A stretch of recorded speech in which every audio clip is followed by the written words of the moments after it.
The views don't get much more spectacular than from Middle Rock Station.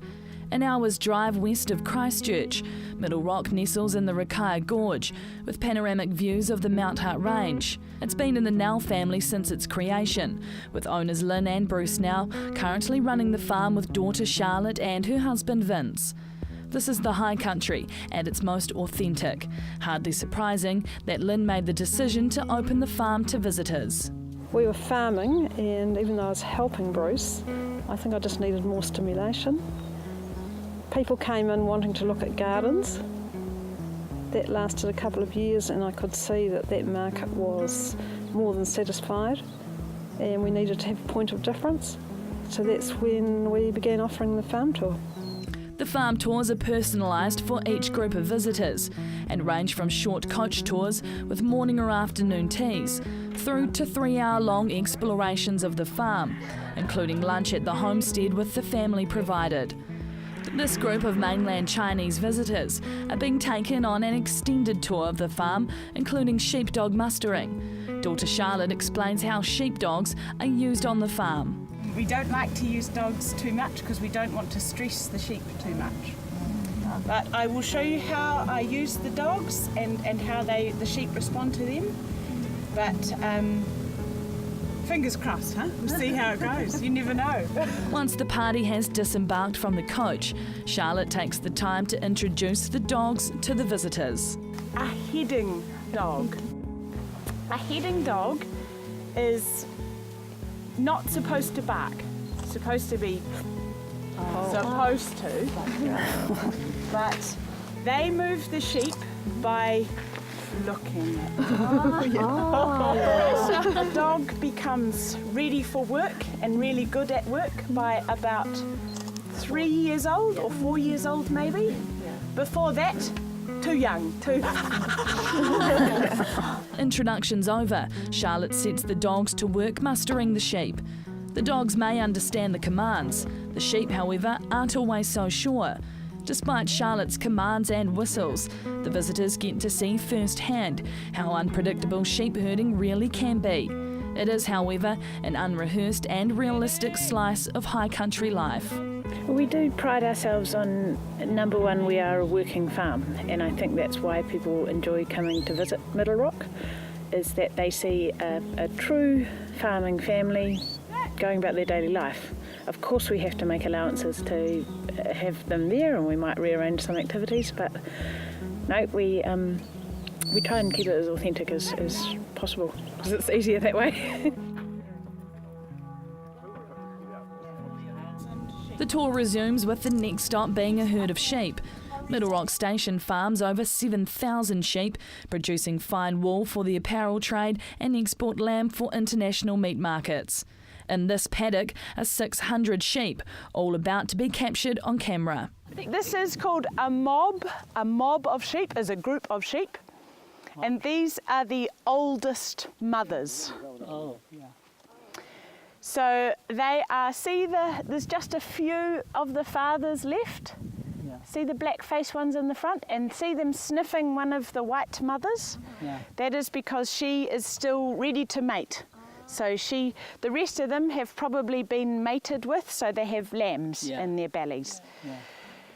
If you look to the left, so you can almost see there is a change of colour. See where there's brown and then there's green? Yeah.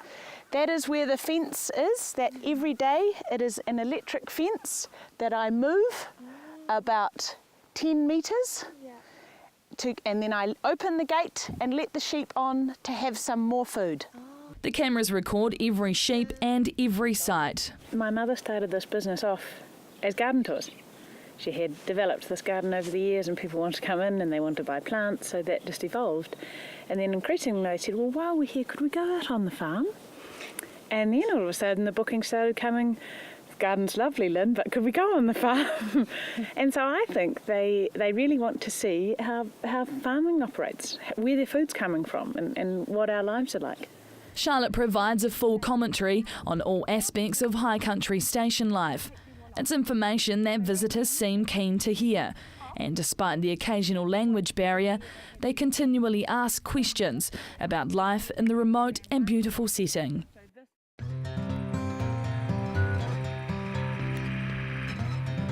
on New Zealand farms, there's my mother, my father and me. So no other staff or anything. We have 1 week a year, we have the men come in to shear the sheep. We have about 6 shearers, 6 men come and do that. And another 6 people, they could be women, another 6 people come to sort out the wool. But otherwise, just my father and myself. The commentary isn't limited to just family matters and day-to-day farming concerns. The evolving story of farming at Middle Rock tells a tale familiar to farms around New Zealand. In the mid-1980s, the then Labour government removed supplementary minimum prices, or SMPs, reducing farm incomes dramatically, in some instances forcing farmers off the land. It was a very difficult time. My father at the time had 2 employees, 2 colleagues working with him, and he could not afford them anymore. So he had to change the way he was farming. So what he did was he got rid of cows. He had sheep and cattle, cows, and he got rid of them. So just sheep. So that meant when it was busy, he was busy, but when he had done the sheep work, there was no other work. So it meant he could cope. The visitors continue to ask questions, take pictures and talk amongst themselves. The tour continues to its next destination. Here Charlotte explains the importance of protecting the natural biodiversity of the land against the potential negative impacts of farming. This has become a big issue in New Zealand lately of keeping our water clean. And the government and the local councils are saying animals, water must be separated. And the farmers are saying, what? That is going to cost me so much money to have water and build a fence. So again, we have altered our plan. We don't have cows. Cows are a lot of the problem because they will stand in the waterway. They like water. It cools their feet. They say, oh, that's lovely. So they will drink, but they will also stand in it. And so that makes it all dirty. So the government is saying it is okay if you farm naturally. So it means that this can be farmed and still look natural, which is our aim. We do not want to ruin our environment, we want to protect it. The commentary concluded, the visitors reboard the coach and head back towards the homestead. Charlotte now talks about her role on the farm, which wasn't what Charlotte originally planned. Like her older siblings, Charlotte left the farm to pursue her own career in the city. We were always told that don't think you're going farming, and you had to go and get a career. And so I went off to boarding school and off to university, and then worked for an Australasian bank for 5 years, I think. And so we probably wouldn't quite call that a major career, but it was certainly another avenue of my life. And then my parents were starting to get a bit older and getting a bit tired, I guess, and something had to be decided, so I made the decision to come home. The decision made Charlotte return home and started becoming more involved with the day-to-day running of the farm. It is a bit strange for me, a female, to go farming. I have 1 brother and 1 sister, and I'm the youngest. So normally the eldest boy, it is very traditional, but New Zealand farming can often be the way. It used to be, at least, the eldest boy got the farm. And sometimes that boy didn't really want to go farming, but his father wanted him to, so he did. But my brother, I think a lot of him, because he said, oh, I don't really want to go farming. This paves the way for Charlotte to inherit the farm from her parents, rather than passing down to her older brother. The inheritance is likely to involve her parents, providing financial support for Charlotte to buy the farm from them over time. High country stations are expensive real estate, and that's without the cost of the livestock, machinery and equipment. I earn about the minimum wage, not very much money at all. So I cannot afford to buy $6 million farm. So I need my parents to help me. And most sheep farmers in New Zealand are the same. We cannot earn enough off the land to pay for the land. So it is a difficult situation. The coach heads back to the homestead where Lynn has been preparing lunch for the visitors.